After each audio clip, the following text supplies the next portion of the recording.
So, were you aware that there were, like, Mr. Gulen, for example, and like he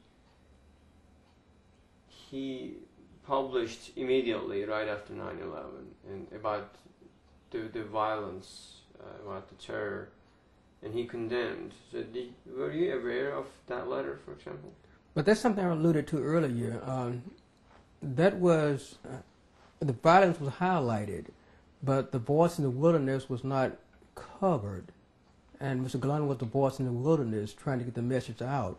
And that message was overshadowed by folks who were looking at the Twin Towers and what happened there. And they were looking at the after effect of that, ground zero. And they missed the message that he was coming forth with. So that's why it's very important for organizations like IID to meet with groups to make sure that they know that there is a different side and that they represent the mainstream thought as opposed to what they saw on television. So, the interfaith dialogue efforts, which is led or inspired by Gulen, how do you think enforcing interfaith dialogue, I know you've said something along with that, but how do you think the Gulen's message of initiating interfaith dialogue and bringing it to the West, how do you think that's good for the universal peace or for humanity?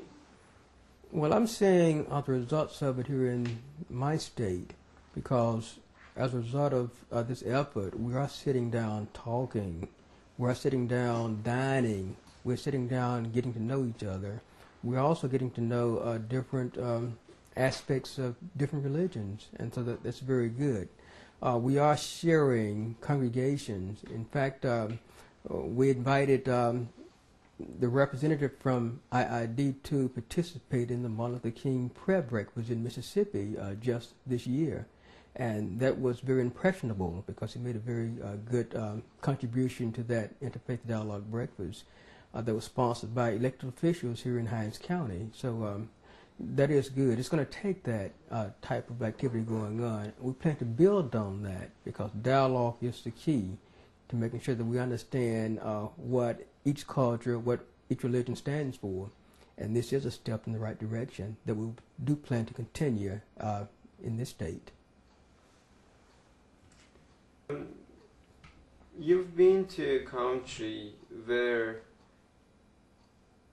different religions, as you said, different faith members has been living peacefully for centuries.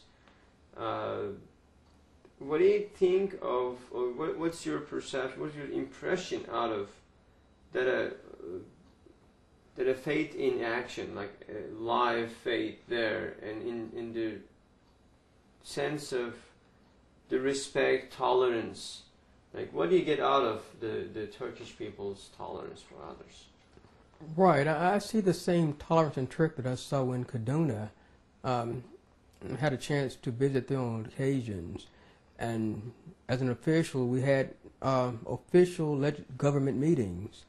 The meeting started with prayer and ended with prayer. It started with the Muslim prayer, and it was a Christian prayer, and it was flipped from time to time.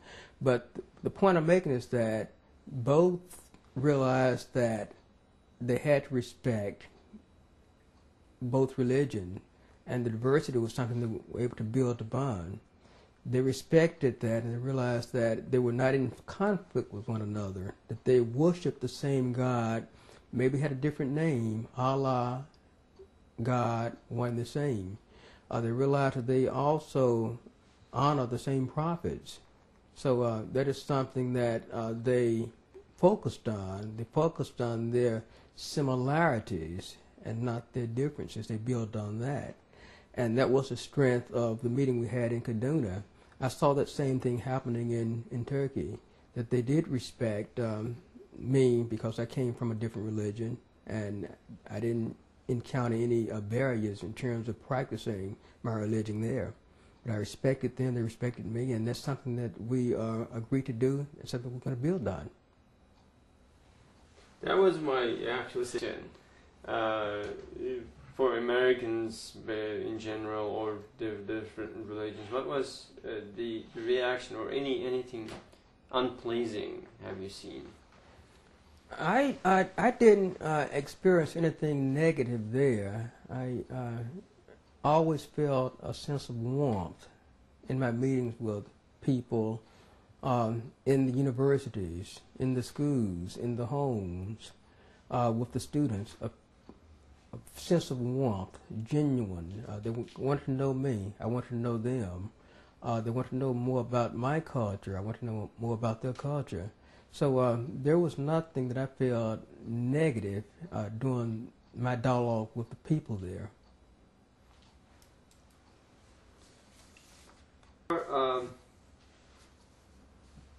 there are some scholars, scientists, or some community leaders, like many of those people they've interacted. When they notice the service, the education activities, the institutions, or in a sense the violence-free generation that's being raised by the inspiration of one man, the Fethullah Gulen, within his speeches and works that is kind of driving from the Islamic belief. They said Gulen must be nominated for Nobel Peace Prize. And what do you think of that?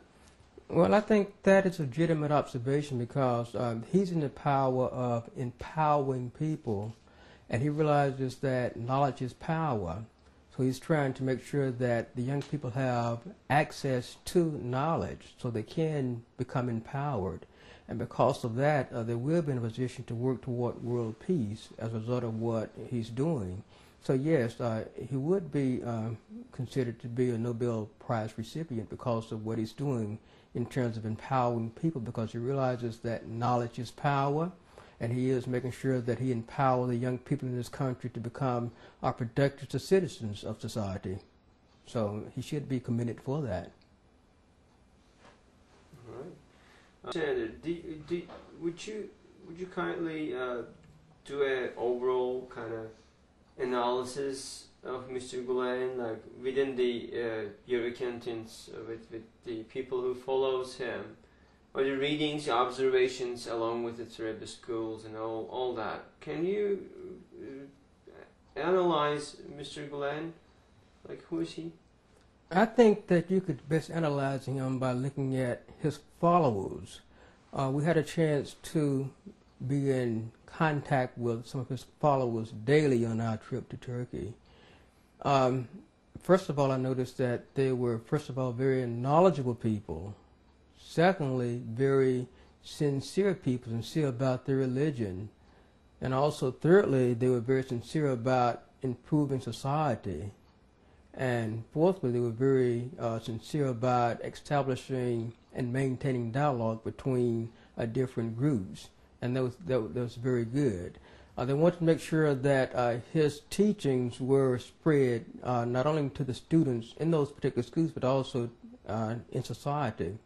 And also his students worked very hard to make sure that they establish IID groups, not only in large cities in the U.S., but also in smaller states such as my state, to make sure that we establish and maintain interfaith dialogue.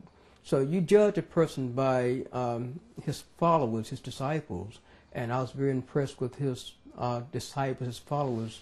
He taught firsthand, who made an impression upon me. We do maintain contact with those individuals because they are very sincere. And those individuals freely come not only to this state but other places to further explain different aspects of their culture and their religion, and that's very good. That is something that Mr. Gulen taught, tolerance, and that's something that he's doing.